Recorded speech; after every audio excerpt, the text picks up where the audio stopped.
On the continent to the west of the world, various human and non-human races live in their own countries. One of them is the human kingdom Gaetaniga. In this human city, people gathered at a round table to hold an important state meeting. The topic of discussion was the victory over the demon lord, who was becoming more and more dangerous every day, after which, after some deliberation, it was necessary to announce the result. King Joseph and his subjects came to a consensus about the brave man who was entrusted with defeating the demon lord. The ruler proposed Lorenz for this role. Then he asked if anyone had any objections to such a candidacy. A subordinate invited to the round table meeting approached His Majesty. He had one remark that the man wanted to express.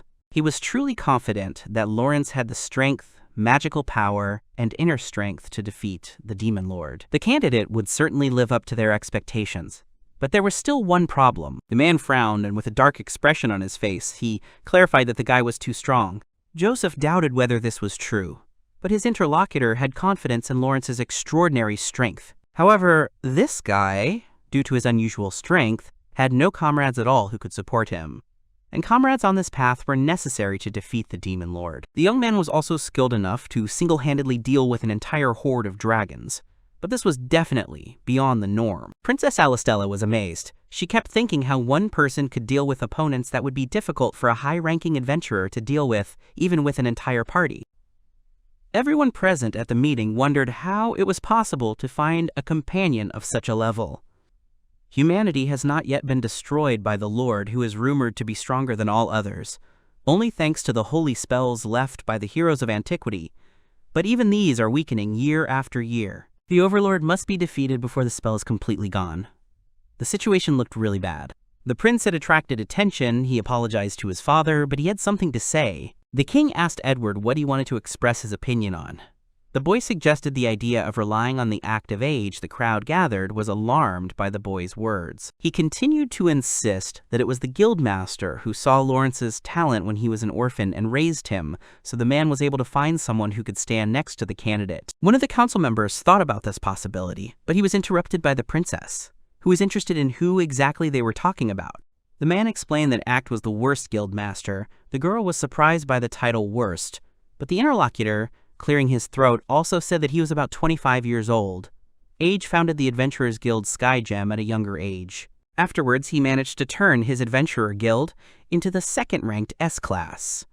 The princess thought it was great that the guild had become so influential in just a few years. However, there were some nasty rumors about all of this.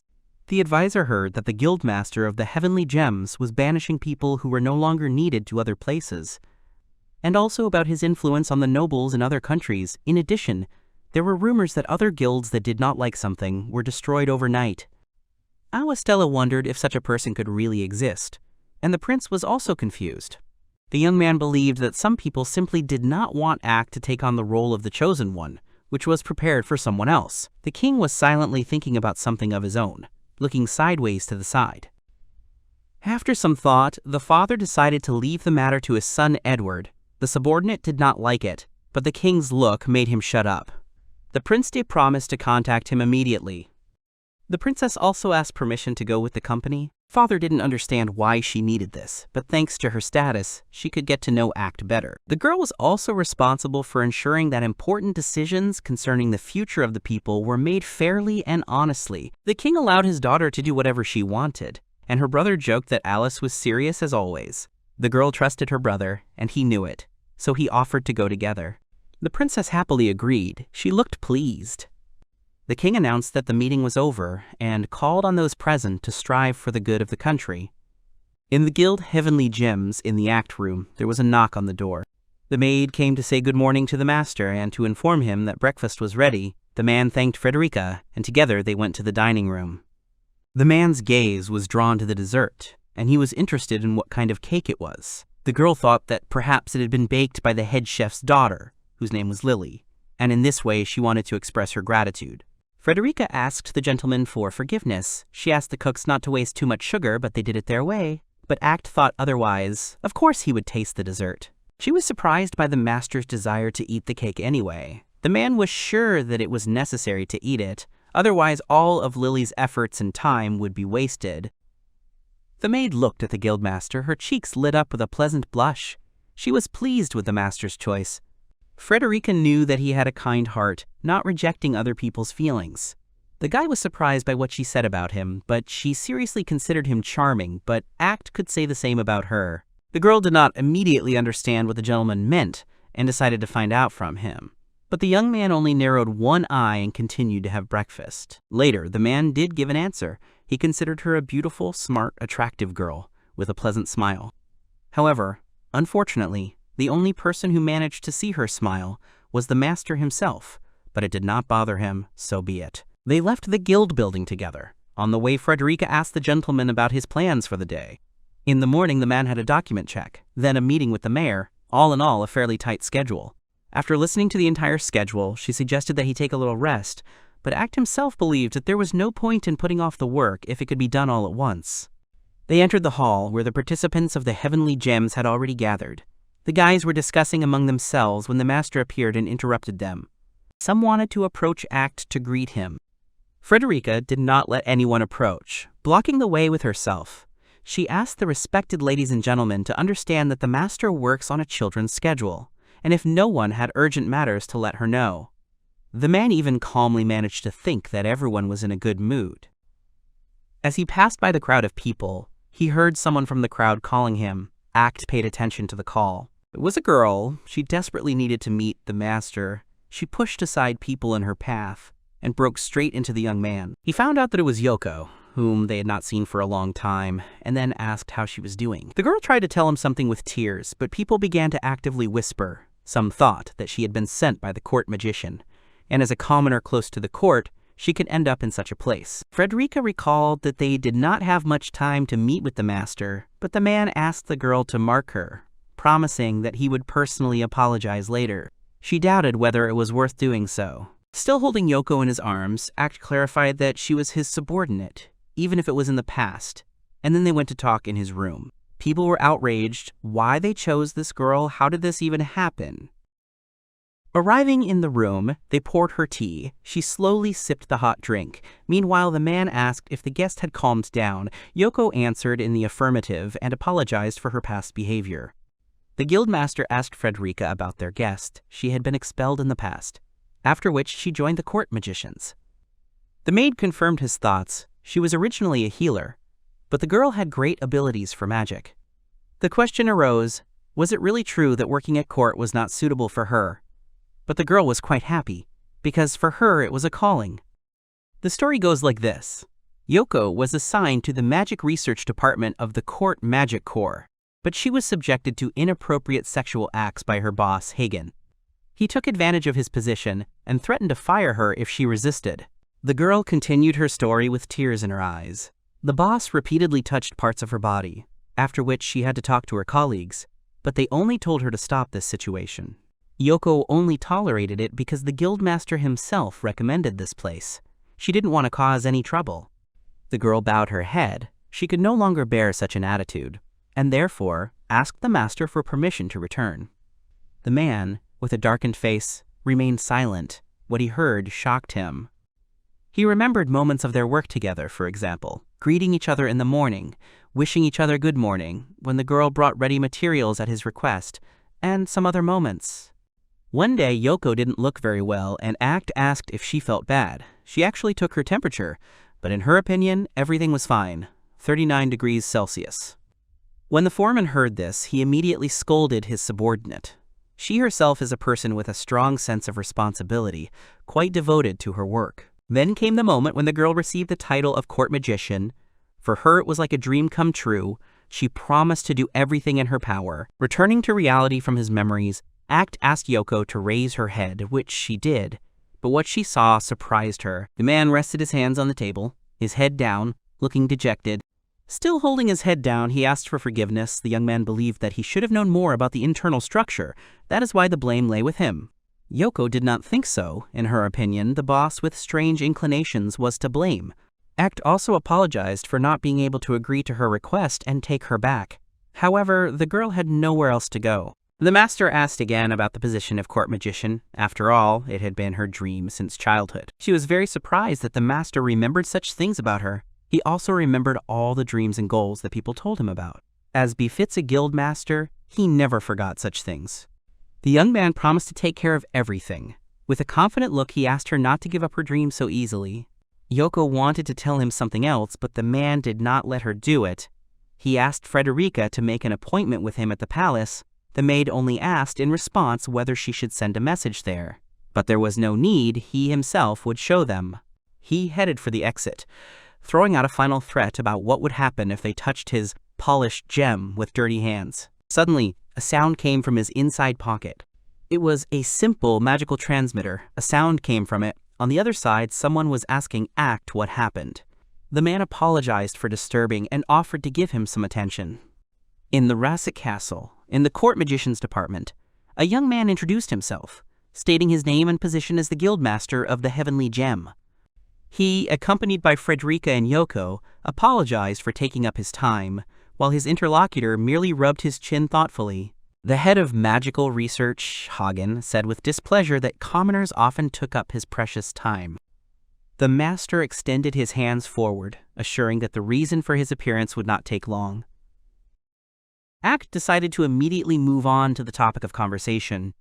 He happened to hear that the Master Chief was doing something dubious with one of the former subordinates of the guild, Heavenly Gem. But Hagen easily refuted the accusations. He personally did not remember such a thing.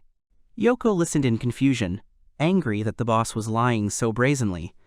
In his defense, the man explained that any story could be made up this way, without any material evidence. Everything was nothing more than rumors.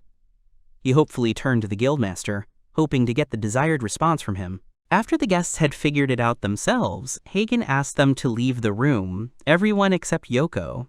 He had to talk to her one-on-one. The girl didn't like this proposal at all. She was noticeably starting to get nervous. But then Frederica whispered in her ear not to worry. She assured him with a smile that the master would take care of everything himself. But the young man slapped his forehead, pretending to have completely forgotten about the evidence. Act's eye widened as he confidently provided the evidence. The entire room was filled with a light haze. An illusion appeared, showing the past time, exactly the moment when the girl came to the boss's office and asked what he wanted to talk to her about. Yoko herself was surprised to see herself from the outside. The conversation continued.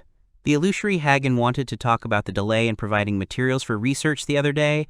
Despite the deadlines, the authorities suddenly changed the schedule. The man continued to assure the girl that it was not her fault, gradually getting closer.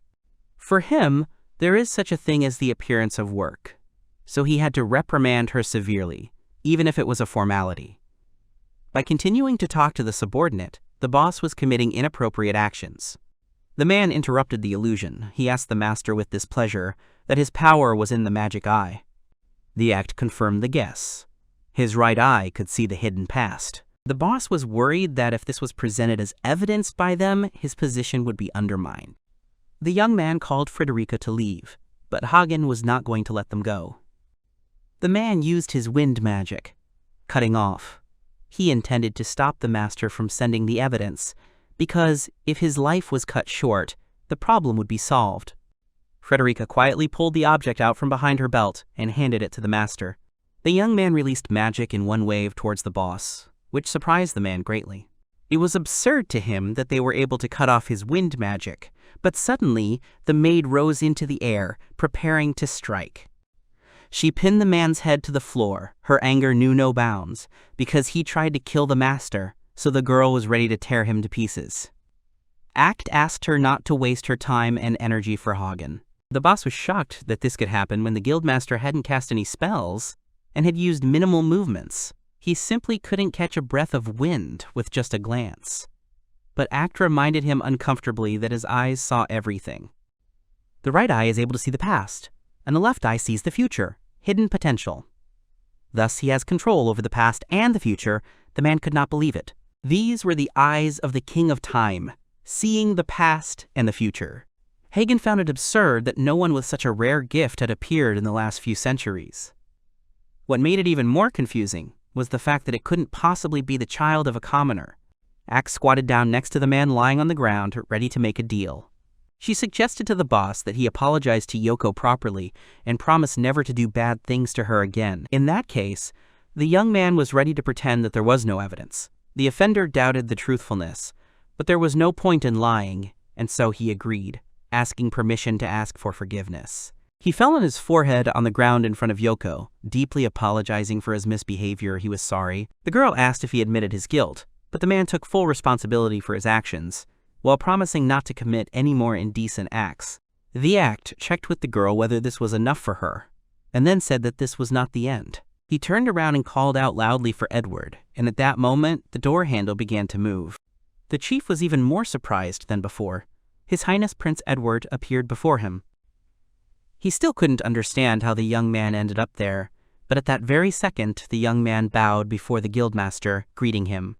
Hagen was in real shock, because His Highness bowed to a commoner. The agent asked the guy if he had leaked everything that had happened, and he confirmed it. Edward considered this a disgrace for a superior, especially for a nobleman serving at court. The man was still kneeling. He insisted that everything was not as it seemed. However, the prince reminded him of the evidence. Moreover, he himself confessed to the crime, and therefore, prepare for severe punishment.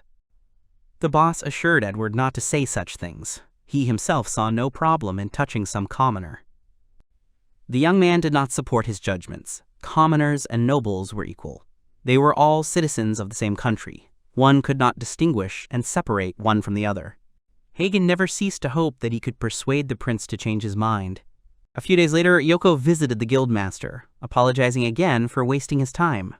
The guy asked her if everything went well. The chief was fired and stripped of his nobility, and there were quite a few additional charges, including trespassing with improper intent. A new boss came to replace him. The girl thought he was a nice person. Now she could enjoy her job. This made the foreman happy for his former subordinate. She thanked him for his help and added that she considered the young man a good leader, but on top of that, he also knew how to fight. Now she was becoming even more curious and surprised, and the master did not particularly share her enthusiasm, while Frederica did not look very pleased with the girl's reaction. Yoko had heard of the eyes of the King of Time. As a member of the court's Department of Magic Research, she would love to study them. She was already dreaming, when suddenly her flight of fantasy was cut short. She should not forget herself. The girl decided to change the subject, pretending to be joking, but the master, on the contrary, did not want to laugh. Act didn't think his powers were all that useful. To his ability, the future that can be seen through the eye of the King of Time becomes more unclear the further away the event is from it. Sometimes there were differences between what he saw with his eye and what happened in reality. Also, this skill consumed a lot of magic power, so it was impossible to use it carelessly or in large quantities. Frederica also believed that, although the master had eyes and the necessary intelligence to use them, he was still not an almighty god. Yoko happily informed them that if they had any problems, she would definitely help. The maid answered for both of them. They would be happy to work with her. Coming from her, it sounded like a formality, but she decided that she was speaking as a wife. Yoko thanked them again at parting for all the help they had given her, and now she would try to help them too. There was a pause between the master and his subordinate. The man stood up, getting ready to leave, but then Frederica praised him for his excellent work. He managed not only to solve the problem, but also to create a powerful communication channel with the most promising candidate for the post of the next head of the court magicians. Act didn't understand why she was so surprised, because it was a completely obvious move. However, the girl stood her ground. After all, the Guildmaster was not receiving gratitude for nothing. A smile was reflected on her face. Actage really turned out to be a terrible Guildmaster.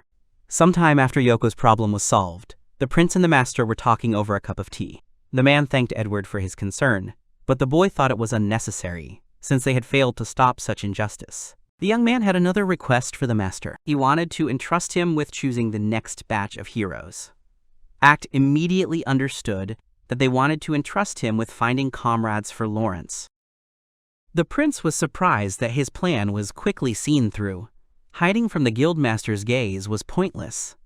However, it was not at all about the ability of the Time King's eye. The use of power was limited in everyday life.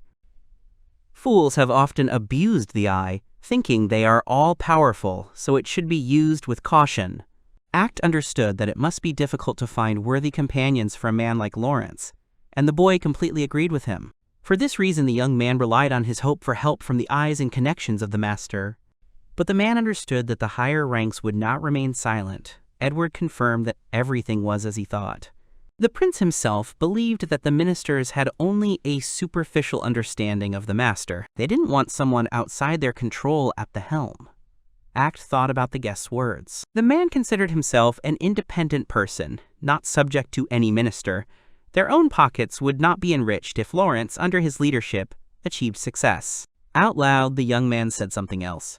In his opinion, this was complete nonsense. He had ambitions that he should realize, and not waste time on the antics of old men in power. Edward firmly surrendered his fists. He understood the master's displeasure, but the guy still considered him the only one who could carry out such a task honestly, without being a member of any faction. The young man bowed, begging for help for their common country, and an awkward silence fell. The man was forced to refuse again. The prince asked for what reason, and Act only replied that he was not interested in the future of the country. Princess Alastel heard the moment of their conversation. She opened the doors with displeasure. She did not like how the master spoke, and why he refused the king's order. The interlocutors stared at the girl, who suddenly entered and interrupted the conversation. Act was insistent that the fate of the kingdom did not concern him. It was Lawrence's concern, especially since the chosen candidate was no longer his subordinate. Not everyone had to help the heroes. The princess was surprised by his behavior. The master continued to insist that the royal house should have provided assistance. Were they really so weak as to start relying on ordinary people? The girl was completely confused. She was unable to influence anything. She decided to take her brother and leave, but the master stopped her. It was getting late for the return journey, so the highnesses were asked to postpone their departure. Alistella was still upset with the Guildmaster. She also didn't think he could show any care. The girl was also not charmed to listen to his advice. Act had no choice but to let them do as they wished. The girl said goodbye and left the room. The prince apologized and promised to see him soon. Frederica came inside and heard how rude the princess was. The maid was seething with anger. She barely restrained herself from hitting the girl. The master asked her not to waste time on this. She wanted to object, but he warned that he would not repeat it again. The man turned to the girl, and she was already all in anticipation. Act had a task he wanted to entrust to her. Frederica realized that perhaps the master had managed to see something. The eye could sometimes see the future on its own. This happened unintentionally. However, the problem was that he was paying attention to critical situations. He was about to go out. The maid had no objections. Her worries were connected with the possible help to those people that she had to give. The master did not want her to understand him wrongly. All this was another step towards the realization of his own plans. In the map, on the way back, the princess was indignant that she did not expect to see the master as such a terrible person. Brother tried to calm her down. Mr. Act was right. Defeating the demon lord was indeed the duty of the royal family. Her indignation also spread to the prince, because he supported that boar. Edward defended the master as best he could. He didn't think he was rude. The man simply didn't know how to express his emotions. Mr. Act was probably the kindest person the prince could remember. His sister sarcastically thought that the guy had apparently never met good people. The young man became worried. This could not go on like this. Both these people, the master and the princess, were necessary for the country. He assured his sister that there was a difference between being kind to others and being genuine. When one received a royal appointment, the risk of unnecessary persecution by ministers immediately increased. The girl still believed that a man should not put his future above the future of the country. The young man wondered how they could compensate for the inconvenience that the man would experience. After all, he was the head of the organization, obliged to protect himself and his people. In addition, he had the important job of selecting heroes for the group. If it failed, not only the kingdom would suffer, but also the guild. In particular, now the reason for the refusal became clear to the princess. Edward knew that the master was not really a bad guy, but the girl was drawing conclusions from his past behavior, as if he had made it look like the rumors were true. The brother promised his sister that very soon she would see for herself that Mr. Act was a wonderful man. Suddenly, something strange happened to the cart. It braked sharply, causing the young man to hit his head. He rubbed the sore spot with displeasure, going outside, intending to figure out what had happened, when suddenly, unexpectedly, a knife was put to him. Alistella was also injured by the carriage's strange maneuver, and fell and was on the floor when an armed robber entered.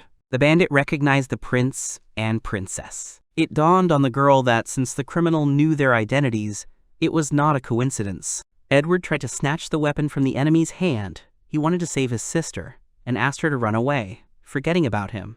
The robber threw the young man back with force, and he fell and hit himself hard. Coming closer, the criminal stepped on the boy's hand and warned him that he had better not move. The young man asked who had sent him for them. The bandit gave an answer. It turned out to be a big shot who was not too pleased with the prince. The guy realized with horror that this happened because of the gathering of the heroes' group.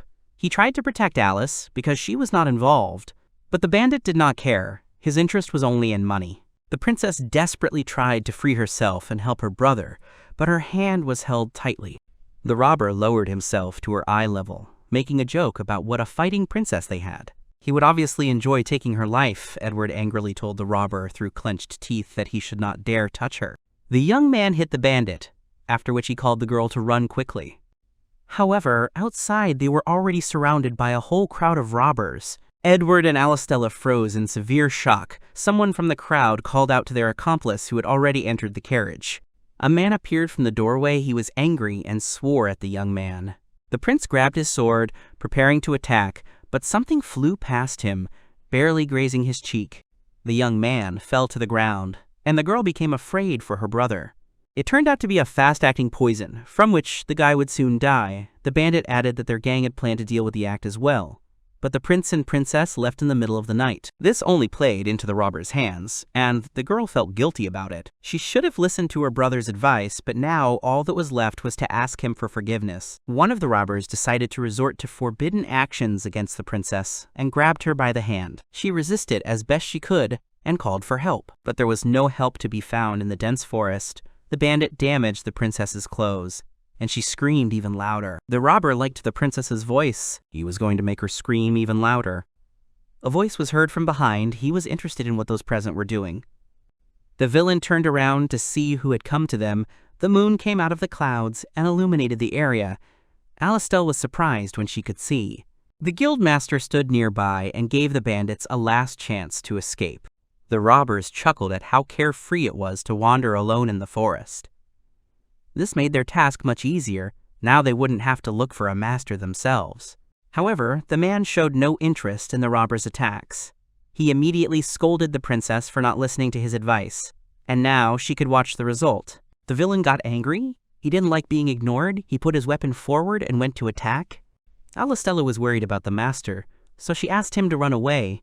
The bandit tried to hit the act, but the man dodged, barely moving, which was surprising. What was even more unexpected was how the Guildmaster suddenly changed his direction and ended up behind the enemy. The man struck him in the neck, after which the villain lost consciousness and the other robbers became worried. They did not understand how he managed to do it. Meanwhile, Act took off his outer garment and offered it to the princess. The girl sat next to her brother's body. The master calmed her down, saying that he had already managed to stop the poison. He had the ability to control specific time, which sounded too incomprehensible to the princess. The power was in the ability to stop or speed up the flow of time in the body, and with this, the master stopped the spread of the poison. All that was left was to remove it from the body, and Edward would be saved. The sister sighed in relief. Now there was one problem less. Act turned his attention to the remaining robbers. He asked whether the guys had finished their negotiations, and whether he could start twisting them, and whether they would behave quietly and not interfere during this time. The robbers believed that they had nothing to worry about. Even though the master was strong, he would not be able to defeat everyone. The man accepted the challenge. He summoned a ball with the help of magic, and from it appeared a huge beast. The wolf howled loudly, and the robbers began to beg for mercy. The bandit was indignant. What kind of monster was this? The act explained to him that thanks to the beast, he was able to get rid of the trash that was scurrying around the capital and at the same time fed the wolf. The villain could not figure out what was wrong with this man and how he dared to say such things. But the master believed that he was not obliged to explain anything. The rest of the robbers gathered together to finally finish him off. But the master, again resorting to the power of his eye, moved faster than the wind. He quickly took them out of action, one after another. Time control worked, even if you focused the power of the eye on yourself and accelerated. With its help, it was possible to move at speeds exceeding human capabilities. The robbers were surprised that the master was capable of such a thing. The act had already mowed down most of the criminals. He acted confidently and quickly, like a monster. The princess couldn't believe that he had managed to defeat an entire gang of robbers single-handedly. After all the enemies were defeated, the master clarified that the girl should not worry because he was on her side. A carriage with a detachment of court healers was hurrying towards them. It turns out that Act foresaw the prince's poisoning, so he called them in advance. The girl wanted to know who he really was. The healers began to restore the prince. After some time, the girl began to feel sleepy. The princess was so tired that her eyes closed involuntarily. She immediately fell down exhausted, but the master managed to catch her from behind. The employer of the bandit gang was shocked when he heard that the assassination attempt on the king's offspring had failed, and the Grey Wolves Assassins Guild had lost. The man intended to check everything himself, so he sent away all his assistants. At the same time, he tried to make a call through a simple magical object. While he was trying to get through, a girl appeared at the door. It was Frederica. The maid held a severed hand on a string with the sign of the Grey Wolves on it. Between her fingers was clenched the same object as the employer's, from which also came beeps. The man was frightened, frantically trying to find out who she was. The girl only smiled slightly in response. Frederica curtsied to greet Minister Bourne. She was sent by Mr. Act Age, and she is his reaper. A new call sounded in his hand. Out of fear, the man dropped the object. The girl asked him to answer the call from the master. Bourne put the sign to his ear and listened. An Act's voice was heard on the other side. He announced checkmate to him. The Assassin's Guild Grey Wolves was destroyed, but the minister denied the obvious facts, because they could not have died so easily. The man stood his ground, recalling the evidence brought by the guests. The minister quickly figured out how to find a way out of the situation and offered to pay. He considered Act to be the same villain who was chasing profit. He continued to persuade his interlocutor into the receiver, but no longer received an answer. It suddenly started snowing in the room, and Frederica became furious after the minister compared the Guildmaster to himself. Bourne managed to realize at the last minute who she was. There was a loud explosion, and the minister released his communication device from his hand. The man was trapped in ice. After that, the maid told the master that she had finished. Using the extension, he managed to finish off the small villains. He praised her and told her to return immediately. The princess came to the Guildmaster's home. The man asked what the young lady would like, but as it turned out, she wanted to express gratitude for saving her. She also thought about apologizing, but Act simply asked her to listen to other people's advice next time. He remembered the words about the difficult certainty, the simple advice, and what kind of person he was. The princess stood waiting. A little later, she called him by name. She asked if the man knew about the destruction of the Grey Wolves Guild that attacked them that time. The king, having received the news, saw only bloody murderers, according to rumors. Among them was even the conspirator minister. Bourne laid everything out in the open, and also no one else wanted to come out. Could it be that the master had arranged all this? The girl was interested in why Act needed to do all this before them, according to the master himself. This matter was purely personal. The princess should not be mistaken about this. If they were hunted, it would affect him too, as a person connected to the king's offspring. The girl had to hear this from Edward. The boy was chosen to assemble a squad of heroes, and Act was supposed to help him in this matter. The situation became clear to the princess. In this case, the master will not be in sight, and he will not be criticized. However, the man has already refused the offer once, so why does he agree now? Frederica entered the room, carrying a large stack of sheets of paper in her hands, and she boldly noted that the princess did not understand the master at all. She set her load down with a slight thud. The Guildmaster had intended to help Prince Edward from the start. The proof of her words were people's personal files. It was a list of candidates for the heroes group. They managed to collect so many, and in just a couple of days. The master and maid had been selecting suitable people in advance, long before the request. It turns out that they knew in advance that Lawrence would become a hero. Alistella remembered how the young man had reacted the first time to her and her brother's request. In her head, it had all been too shocking, but they could still just say it straight out. The maid hesitated, not knowing what to say. People like that were called tsundere. It seemed that the only person who understood the master was Frederica. She herself liked it very much. If this was all that the princess needed from the young man, then he asked her not to waste time. But this was not the end. The girl asked, if no one was against it, to stay with him for a while. The maid was not very pleased with this idea. The princess still did not fully trust Mr. Actu, and wanted to understand whether he was a good man or an evil one. The maid considered this a manifestation of selfishness. Her Highness did not deny such a possibility. While trying to find something in her bag, she pulled out a small package. It was a recommendation from her father, the king of their common country. Frederica tore the sheet out with the speed of light to read the contents. As she read the letter, she began to tremble. It said that before the end of the recruitment of the hero's comrades, the princess must be accepted as an assistant in the guild. Alistella thus became an observer. The maid wanted to drown the castle in an eternal ice prison, but the master considered it a waste of time. He carefully looked through the recommendation. From that moment on, the man recognized her as his assistant and allowed her to serve in the guild. But Frederica was worried about her own status. The act gave her the order to teach the princess all her duties. The girl seemed to be pierced by electricity. From his words, she turned around and silently headed for the door. Finally, she turned around and, with resentment and tears, threw at the princess that she should not expect any favors, even despite her royal origins. The master clarified that although it was a formality, since she was now with them, she would have to work properly.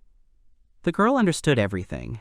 For her part, she also promised to watch carefully to find out whether he was really an evil guildmaster or not. The man showed no concern, only gave a quiet agreement. Silence reigned in the master's house. The morning of the master's personal maid began early. The girl woke up, sat up in bed, still sleepily rubbing her eyes. She then pulled her hair back into a ponytail and headed to the bathroom to freshen up. After the morning procedures, the maid put on her uniform, and she headed down the corridor to announce the time had come for the morning meeting. People gathered at her call. They wished each other good morning, and the beast girl called Frederica sister. It was the head chef's daughter, Lily. She was worried whether Mr. Act had really eaten her cake. It was true, he really liked it. The girl jumped up and down happily. Everyone else praised her. She intended to try even harder to please the master, and she would also continue to learn to cook. They wanted to tell the girl something else. The gnome came to them again. He had been on the territory of the house for some time. Lily was displeased. She couldn't stand the uninvited guest. He was quite persistent. Everyone present treated him almost equally. The maid exhaled. She understood everything. She took it upon herself to deal with it. Frederica walked out of the building and headed towards the gate. There was a guy hiding behind the fence. The girl thought that a suspicious guy had been wandering around there since the morning. The matter was troublesome, but he had to be dealt with, even though it didn't concern her. The man raised his hands, showing that he was harmless.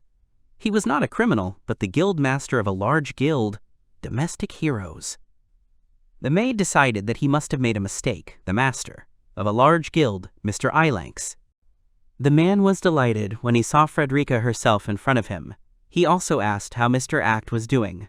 The girl replied that the master was still asleep. She warned the uninvited guest that if he had business, he should warn about it in advance. Coming so early in the morning was considered bad form.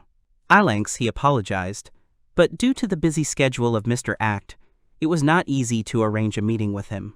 The girl was only interested in what his question was. He answered that it was about the master himself. He wanted to return the act to his guild. Several years had passed since his exile. By the time the guest realized that his guild was only in decline, kept afloat only by the power of age, it was already too late. He urgently needed to return the master, even save himself from collapse. He fell at the maid's feet and began to bow, begging her. Frederica was sure that this would not happen, to throw out the master without reason and then ask for his return. It was too selfish. The man had nothing to say. Then the guest suggested an alternative, to create an alliance between the guilds. But here again, Frederica dashed all his hopes. There was no benefit for them in this. She chased the man away and was about to leave herself, but suddenly he grabbed her by the leg. The guest considered Mr. Act to be a merciful man who saved the weak, so he could help his guild as well, but the girl's patience was running out. She shouted menacingly at the Guildmaster to stop behaving like this immediately. The maid chained the guest in ice. Master Act really extended a helping hand to those in need and gave them hope. But she was sure that the master did it for the good, and people like Isak did not deserve his virtue. The man was shaking from the cold. The girl looked at him silently. Then she finally took pity on him and dispelled the magic, asking for forgiveness because it was just a temper. The maid understood the master's desire to contact them, but he still had some work to do. Alangs had to make an effort to restore the guild on his own, but it seemed completely impossible to him. Since Act was expelled from the guild, it meant that its members themselves were very strong. In Frederica's place, the master would have generally believed that they could have gotten out of this themselves. The girl nevertheless warned him that if she suddenly decided to get to the young man by cunning, in such a case, she would not be able to guarantee the guest's survival. The man sank after these words. Apparently he had no other choice but to listen. The maid turned around and headed back, and he just looked sadly after her. Thoughts came to mind, reminiscent of the time when Act tamed a wolf. If the beast had nowhere to go, he would call it to join him. The master was outraged that such a force was kept underground. It was a waste. The animal could have been useful to the guild he was creating.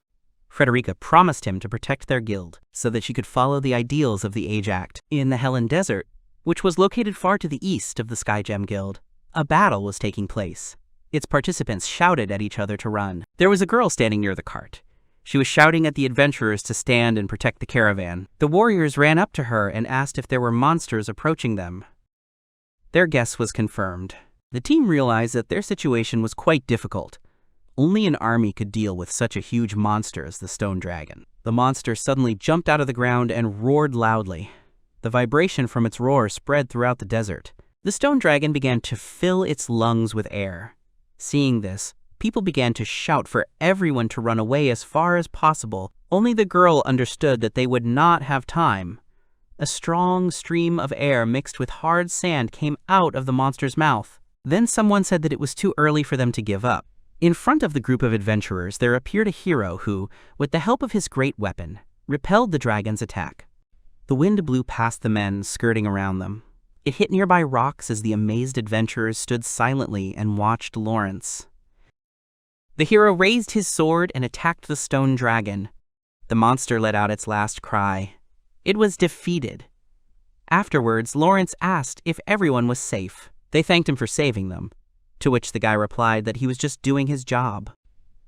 During the battle, the adventurers noticed a golden glow on the blade of their savior's sword. They asked in surprise if the hero of the dawn himself had come to their aid. The confused boy replied that they should not be so surprised. The crew noticed that he was alone in such a desert and asked where his companions were. As if nothing had happened, Lawrence replied that they had just left. The adventurers wondered why this had happened. It turned out that the hero's comrades simply could not follow him. The guy himself did not understand this. The girl looked at the defeated monster and thought that the reason could be his strength. After all, it is not easy to gather a group with someone who felled such a huge monster with one blow. Lawrence was told not to lose heart. He smiled and thanked her. The young man said that she should not worry, because he would soon find good partners. The group of adventurers was amazed by such confidence. Lawrence informed them that the most trusted man in the kingdom was choosing his comrade for the upcoming battle, and that man was Act. Early in the morning, Age was coming down from his floor when he heard a noise in the dining room. There he saw the princess with her maid. Frederica was clearly unhappy that Alastel had stayed in their mansion. She grumbled with her arms folded across her chest that the girl had found a good excuse to stay with them. Alistella didn't understand what she was talking about. The maid warned the princess that she and the master were bound by strong ties and said directly that the girl had no place here. Alistella did not expect such pressure.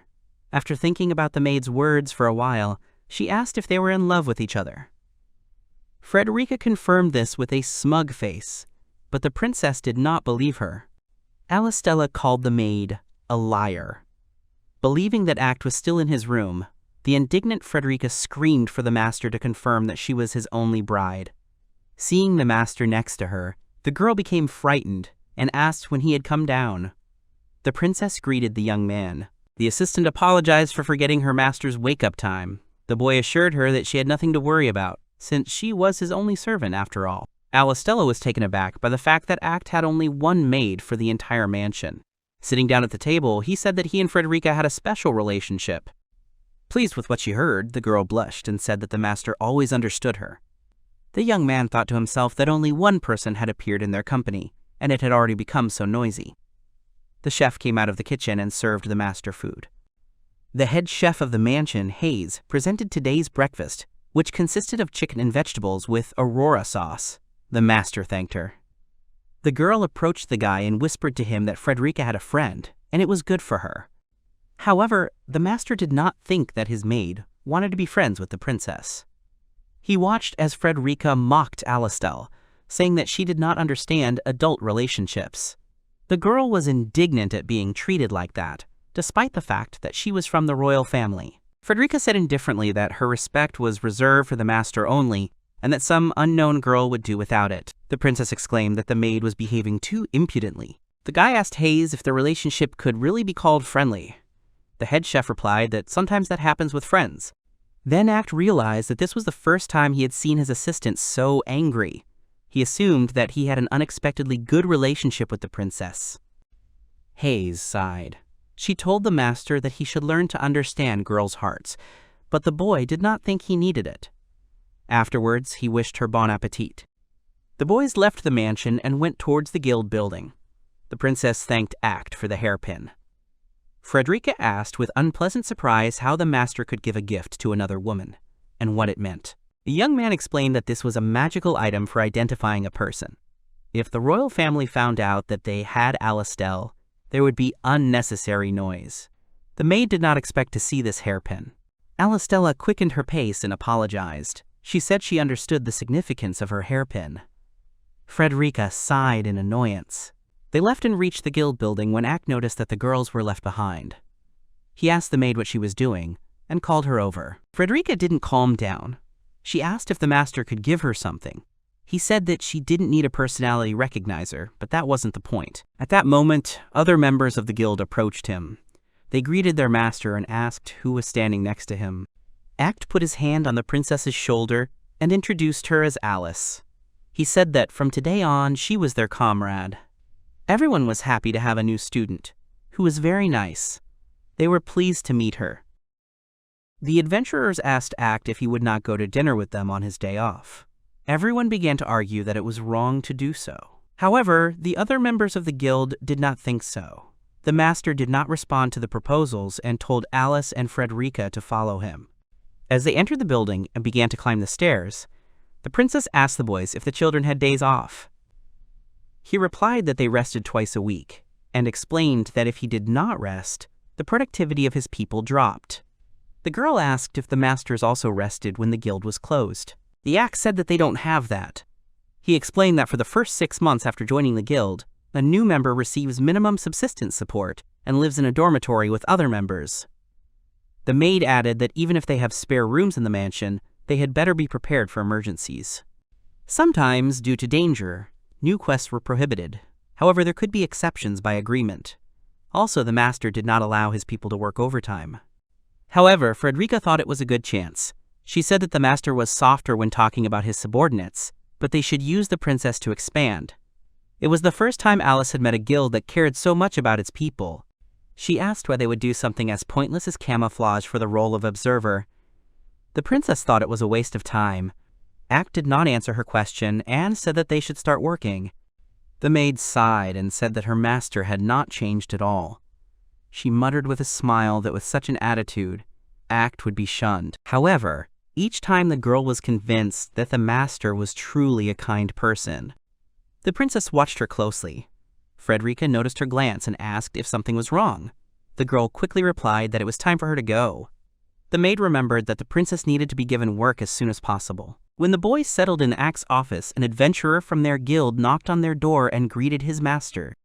He wished the young man to take care of himself while completing quests. Throughout the day, his men came to him, and each of them received a task.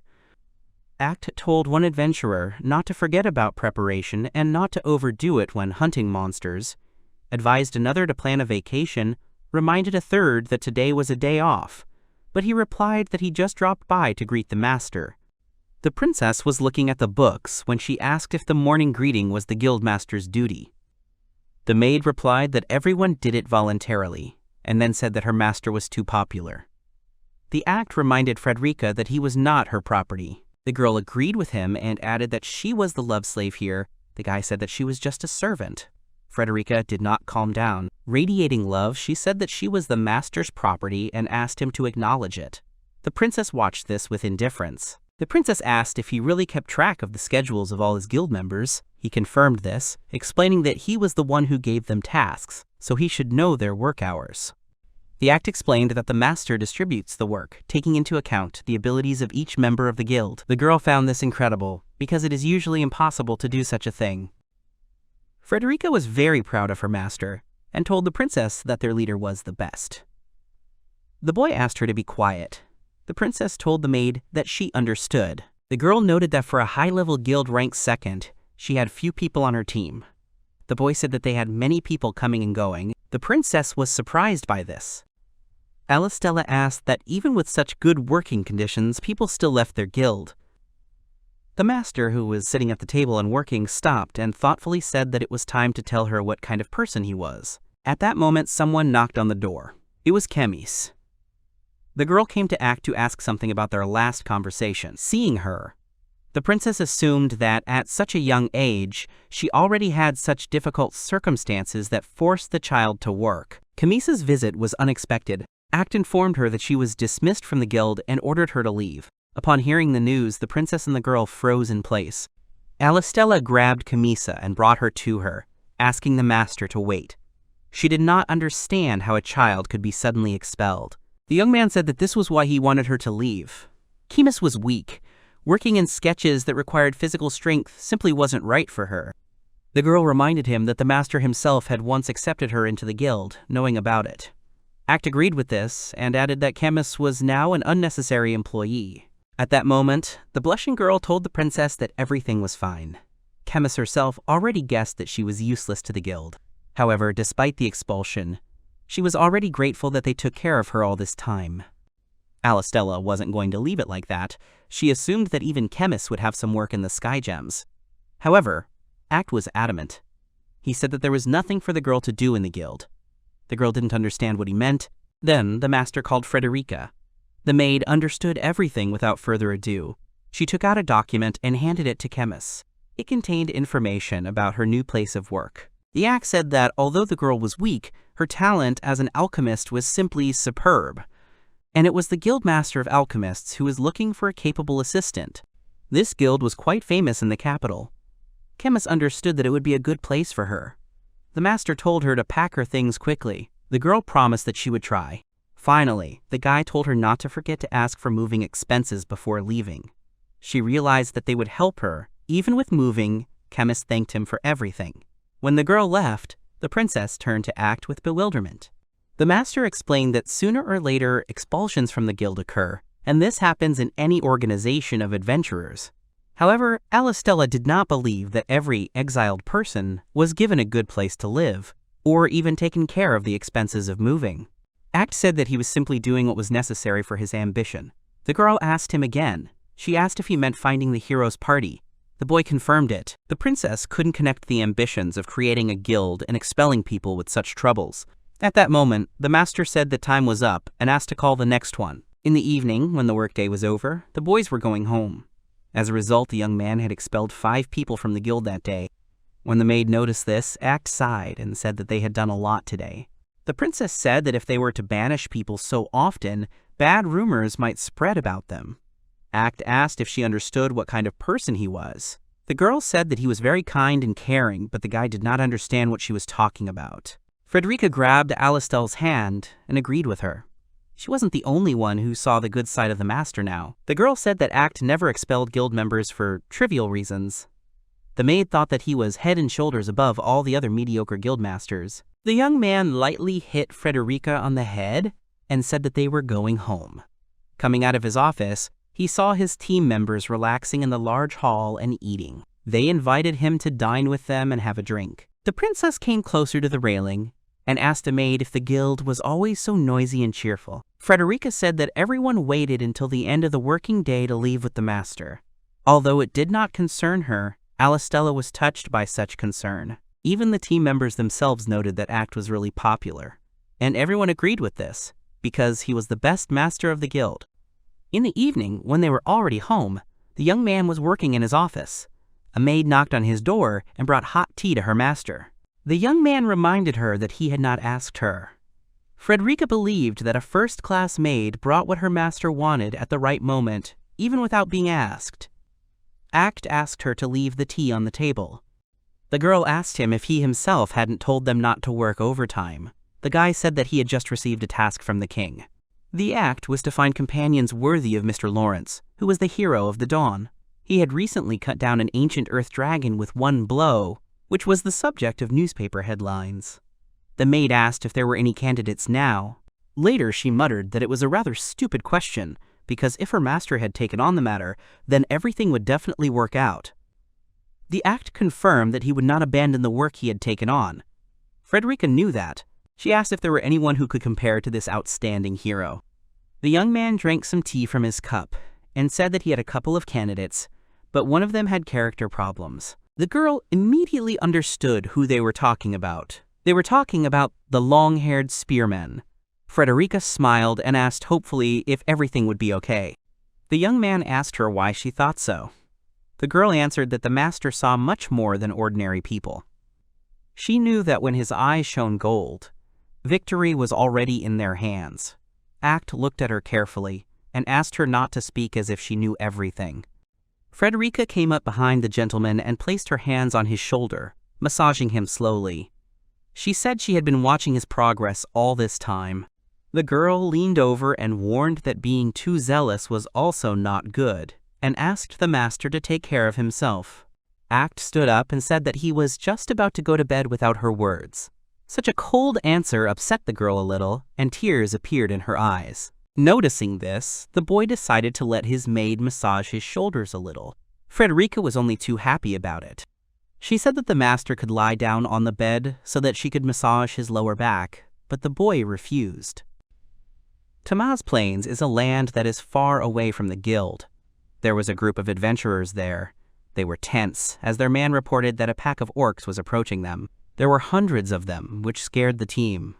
They were not prepared for such a number, as the task only stated 50 monsters. The adventurers sensed a catch in the quest and decided to run, but an arrogant voice stopped them. Someone, swinging his long and strong spear, easily struck down a whole horde of orcs.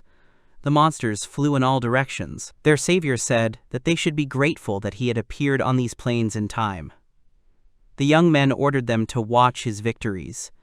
It was Lord Olgar himself, a most skilled spearman, who was famous for his talent and skill in wielding a spear and his difficult character. The hero Lawrence arrived at the Sky Gem Guild. He waved and greeted Mr. Act. The master asked if the boy was feeling well. The hero answered that he was fine. Alice was standing not far from them. She was trying to get a book with a shelf alignment. Seeing Lawrence himself, it fell out of his hands, and the girl herself was surprised by the appearance of the hero. The young man noticed her and introduced himself. The princess followed suit, saying that she was Mr. Act's assistant. The girl added that she knew Lawrence, who fought giants and the strongest heroes. The young man replied that he still had a lot to learn. He considered himself a mere beginner compared to the master. Act walked up to the sofa and told Lawrence to sit down. As he approached the chair, the hero noticed that Frederica, who was always near her master, was not there. The master said that Alice would be performing her duties today. The girl sat down next to Act. They looked at Lawrence. The young man sighed. Everything became clear to him. Another person appeared who understood his master. Alice and Act did not understand why he was saying this. Lawrence smiled brightly and sincerely wished the girl luck. He asked her to take care of Mr. Act. Uncertainly, Alice agreed with him. The master asked why he had acted like that so suddenly. The young man apologized and asked why he had been called to the guild. Act said that he was looking for companions for the strongest hero. Lawrence admitted that he was calm, knowing that it was the master of the Sky Jewel Guild who was doing this. He asked if they were any of his future companions. The master replied that he should come soon. Olgar entered their office. He adjusted his long hair and asked if he had been called. Act apologized for being called so suddenly. The young man replied that despite the urgency, he had managed to squeeze time out of his busy schedule. He asked if the hero of the dawn was sitting next to Act. Lawrence turned his attention to Olgar. He greeted him with a smile and introduced himself. The spearman did the same, adding that if he took on the Copt, he would have no equal. Olgar wanted Lawrence to remember that. Observing Olgar's behavior, she whispered to Act that his attitude was very arrogant. The spearman asked the master what the reason for their meeting was. Act explained that Lawrence needed strong partners, and they decided to consider Olgar for this role. The spearman said that if this was the case, he was calm because the young man considered himself worthy of this. Only he could be a good match for the hero of the dawn. Lawrence grabbed his hand and thanked Olgar. He found fault with him for waiting for a man like him. The spearman laughed. Alice was not sure about their future cooperation.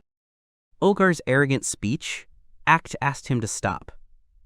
The spearman's expression immediately changed. He did not understand what the master wanted to say. The youth asked why he should stop. Act said that a man like Olgar was no match for Lawrence, and warned that if the spearman continued to clown around, he would abandon the idea.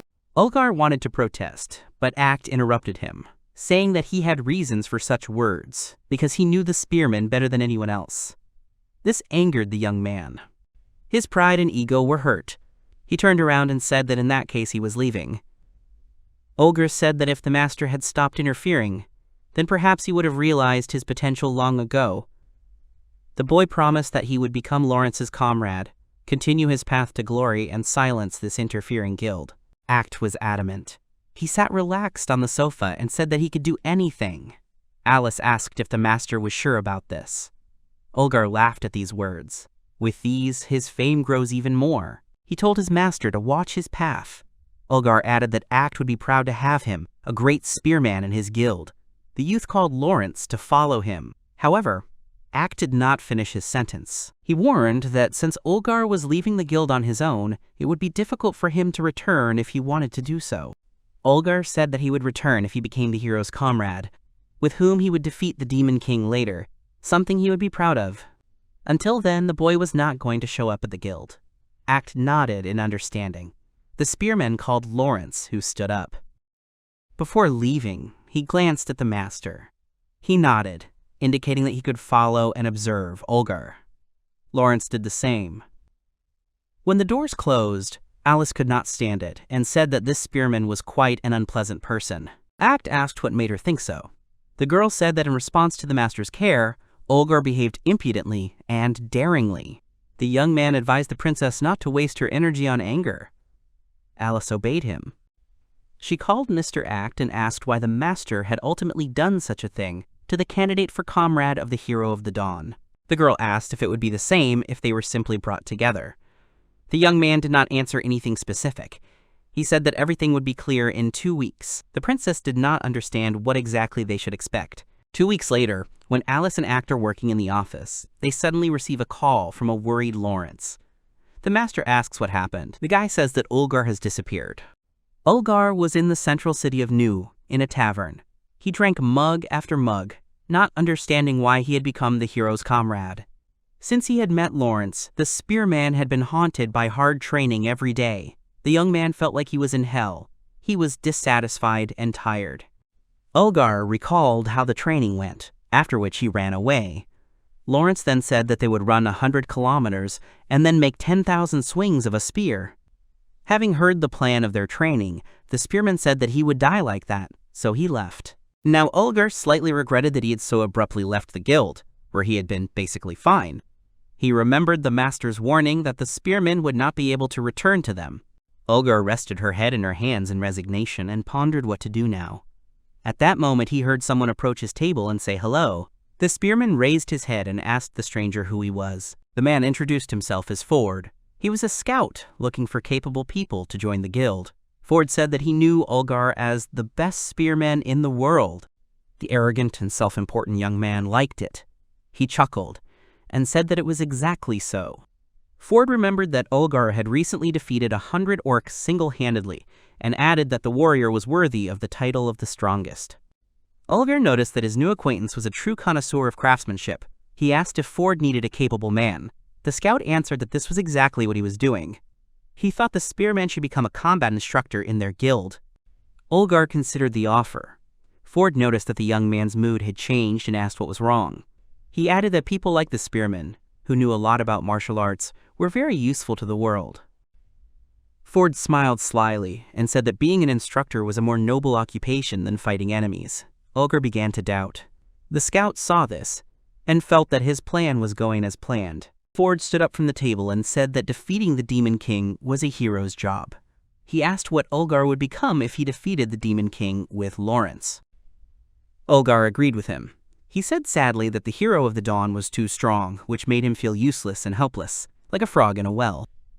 Ford put his hand on the spearman's shoulder and assured the young man that he would be suitable as an instructor. The boy whispered to Olgar that his life would also become comfortable and highly paid.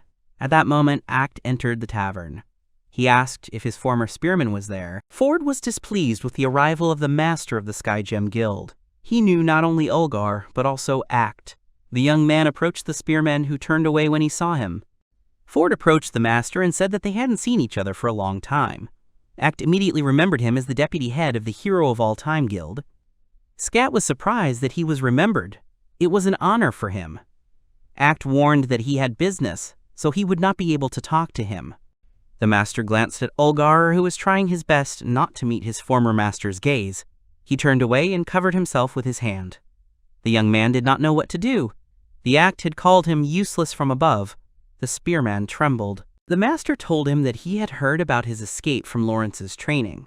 Olgar jumped up and said that he had not escaped. He asked Act not to dramatize. The master continued. He said that the training with the Hero of Dawn was hard, so the arrogant spearman ran away. The master concluded that he was right about Olgar being worthless. Such harsh words hurt the spearman's pride. He began to tremble with anger. Seeing this, Act continued to press the boy. He accused him of running away like a coward who could never compare to Lawrence. Olgar began to protest hesitantly. He did not agree that he had no role in their guild. The master did not let up and added that the spearman was also a weakling. This completely angered the young man. He challenged Act to a fight. Olgar said that if he won the master, then Act would take back his words. The master agreed with the condition and put forward his own. If he won, then Olgar would admit that he was a weak warrior. The spearman realized that he could not lose in that case. Act turned around and called the former member of his guild to follow him. Olgar was already confident of his victory because he believed that the master only sat at the table in his office every day. The guy followed the master. Seeing this, Ford realized that Olgar had finally decided to fight his master. He noticed that the young man had regained his fighting spirit a little more, and he would have completely fallen apart. Olgar and Act leave. He was especially interested in the Guildmaster of the Skygem. The heroes arrived at the training center belonging to the Skygem. Alice and Lawrence, having heard about the upcoming battle, immediately arrived at the venue. Seeing the spearman, the hero of the dawn opened his arms and said that he was glad to see the prodigal Olgar return.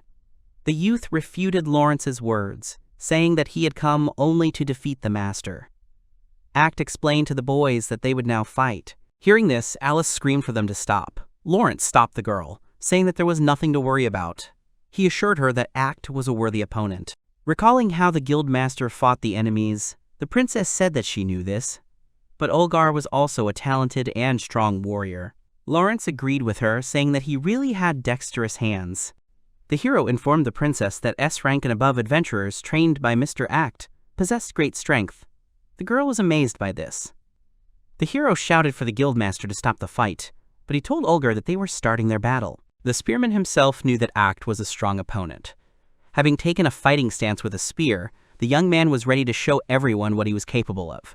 In an instant, Olgar disappeared from the master's field of vision. Olgar could not have expected. While the spearman was distracted, Act put his foot in front of his opponent, who tripped over it and fell face down on the ground. The spear fell from his hands. The Guildmaster remained standing. Alice was amazed that Act was able to dodge such a fast and accurate strike. Lawrence expected this from the master's eye of time. The master asked the lying Olgar if this was his limit. The spearman's body trembled in pain. He stood up abruptly and began to deliver countless blows, but none of them hit Act. The guy deftly dodged his opponent's attacks. At one point, Act predicted his movements, so he was able to stop Olgar and hit the guy hard in the stomach. He cringed and couldn't breathe out. The master only sighed in disappointment. He said that with Olgar, the hero squad would lose time after time. The boy asked if the spearman understood him. The former guild member could not find the words to answer. The act drew the spearman's attention to the fact that he had not taken a single step out of the fight during the entire time. Lawrence told Alice that Olgar, who was a fighter, could not even touch the master. This was true strength. Olgar was angry. He wanted to prove to everyone that he was worthy of being the best in the world. The young man leaned on his spear to finally stand up. Taking a fighting stance, he called himself the strongest spearman. A power began to emanate from him, which everyone felt. Alice even had to cover herself with her hands from it.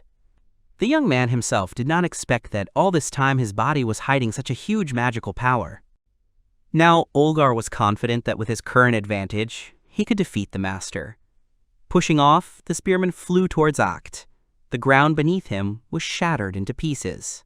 The young man swung his weapon. However, despite his new strength, the master managed to jump, thereby dodging the attack. Act noted that it was a pretty good blow. Olgar was surprised by such agility, and realizing what was about to happen to him, he closed his eyes. He moved so fast that he did not have time to stop himself. The spearman hit the wall, and a cloud of dust rose. Olgar lay on the ground, disappointed with his defeat. Act approached him, saying that this was proof that the boy was weak. The spearman was not going to give up. He said that they could fight again. The master replied that it would be useless. Act turned around and said that even if Olgar fought him as many times as he wanted, he would still not be able to defeat him. The young man would simply continue to make a fool of himself. The spearman gritted his teeth in anger. He wanted to get up, but he couldn't. His blow left a hole in the wall. Act approached the hero of the dawn and instructed him to deal with Olgar. The hero gave him a thumbs up. He approached the spearman. A large shadow immediately fell on the defeated youth. Lawrence sat down next to Olgar and said that the fight had been good overall. He was particularly impressed by the spearman's final blow, which showed the results of their hard training. Olgar was flattered by the hero's support. He wiped away the tears that had appeared and shouted to Act that he would become even stronger than he was now and forced the master to admit it. Act only anointed him indifferently. Alice followed the master. The next day, the princess ran into the master's office without knocking and asked him from the threshold if he had seen and read the fresh newspaper. The girl was holding it in her hand. Alice opened the paper and said that Lawrence and his squad had defeated the demon clan. Olgar had distinguished himself in this battle, which is why he received the title of general. Act seemed indifferent to the news. He continued drinking tea. Frederica stood next to him as usual. Alice asked if the training fight was arranged to raise the spearman's spirit. The master advised her not to think too much. Realizing that she was right, the girl beamed. She said that the gentleman was a kind person after all. The guy advised her not to talk nonsense. Alice admitted that she liked this feature of the gentleman.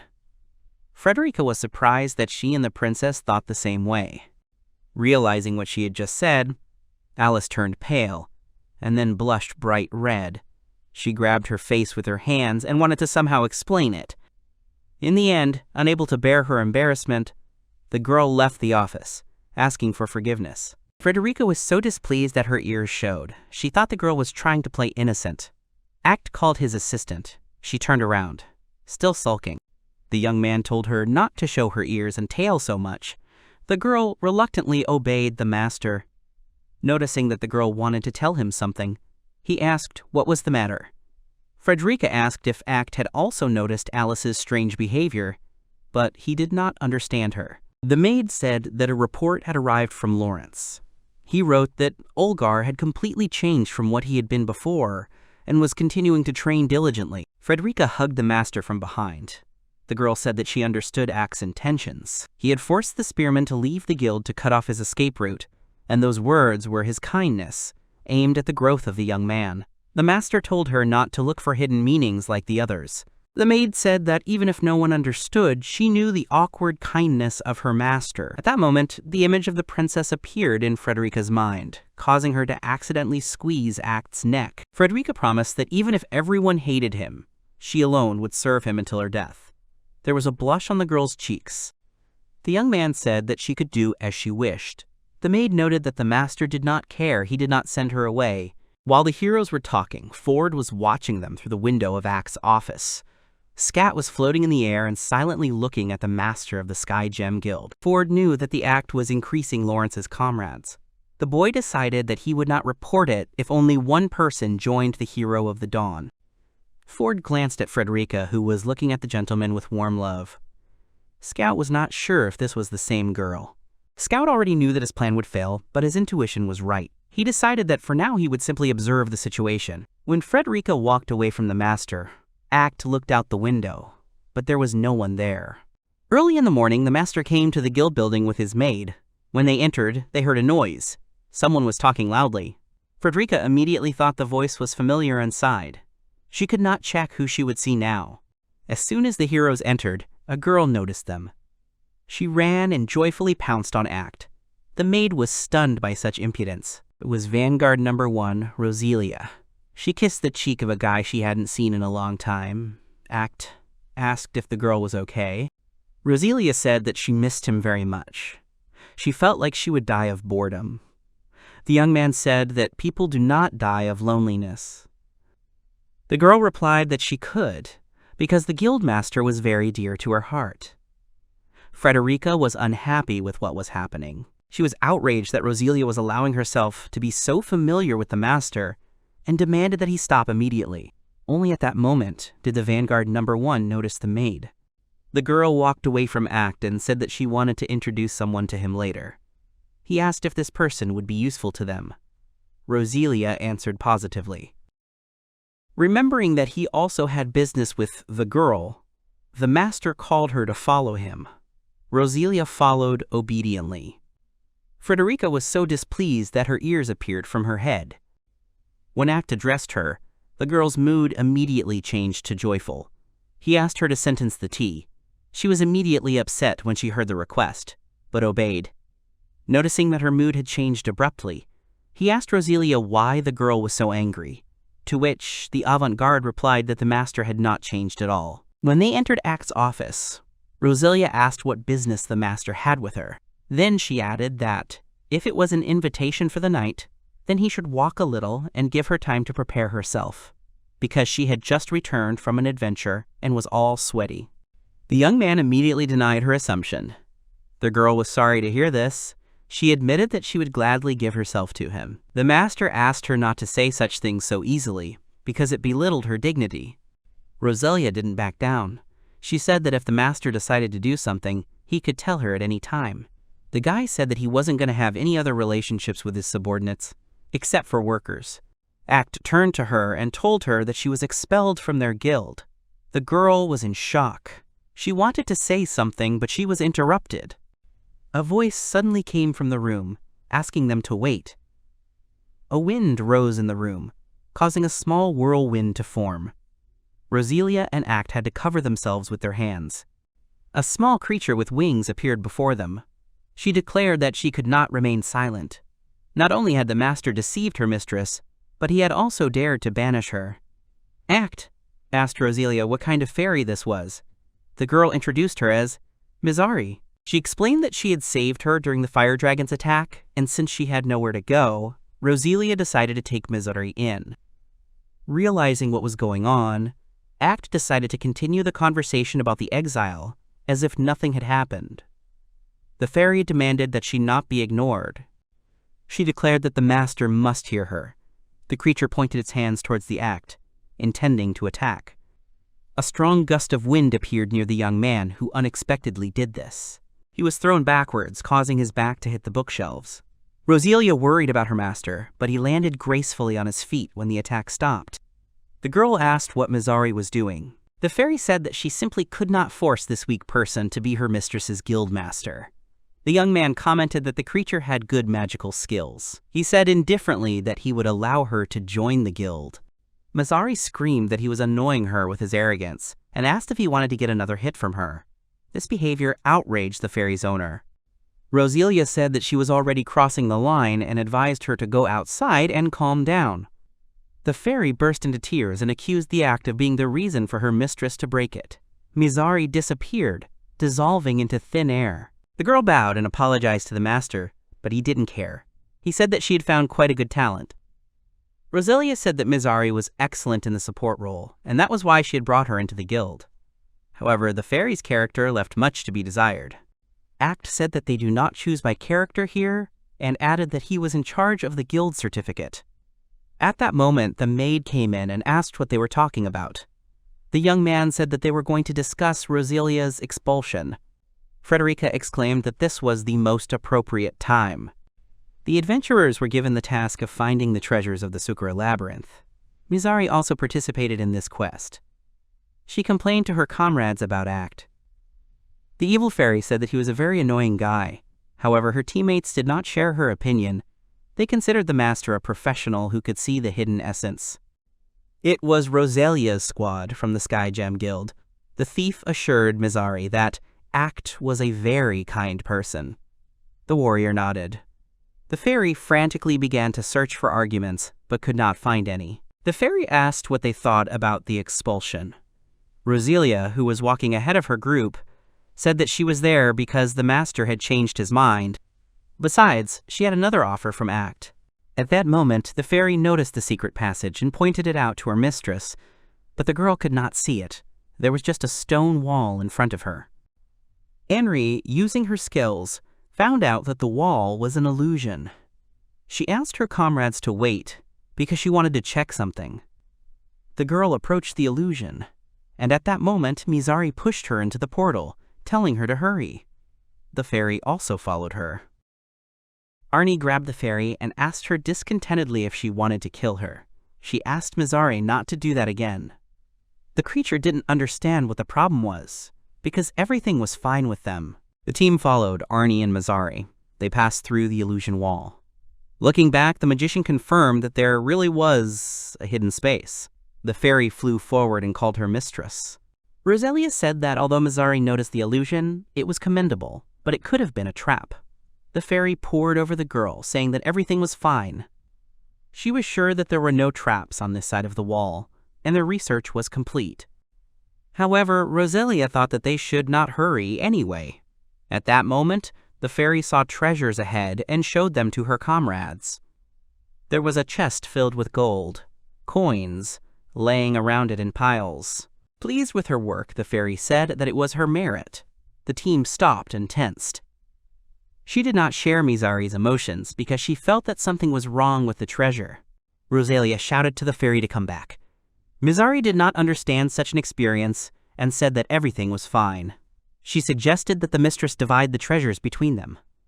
The fairy stretched her hand to the chest, and it lit up. Afterwards, a dark aura formed around him. A circle appeared under the team's feet. The room lit up. The adventurers immediately realized that the magical teleportation barrier had been activated. The fairy did not understand how this could happen, because she was sure that there should not have been any traps on their journey. In an instant, the team was transported.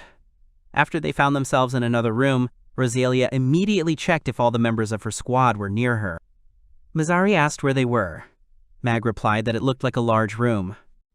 At that moment, torches began to light up one after another throughout the room. The fairy screamed in fear. Rosalia immediately realized what was happening and, drawing her sword, ordered her team to prepare for battle. She said that this was the room of the master of the labyrinth. After that, a huge monster with the torso of a girl appeared in front of them, and its limbs were tentacles. It was the ruler of these places. She towered over the team and grinned. Hearing that the masters of his labyrinth were in front, the fairy began to panic. The mistress told her to calm down. The girl reminded the children not to forget about teamwork. While the squad was thinking about how to get out of the labyrinth, he couldn't even imagine that Ford was watching them through the magic ball all this time. He was glad that thanks to this stupid fairy, his plan was going smoothly. At that moment, the image of Rosalia appeared in the ball, who was also a hero of sorts. For the young man, she was a nuisance that should disappear as soon as possible.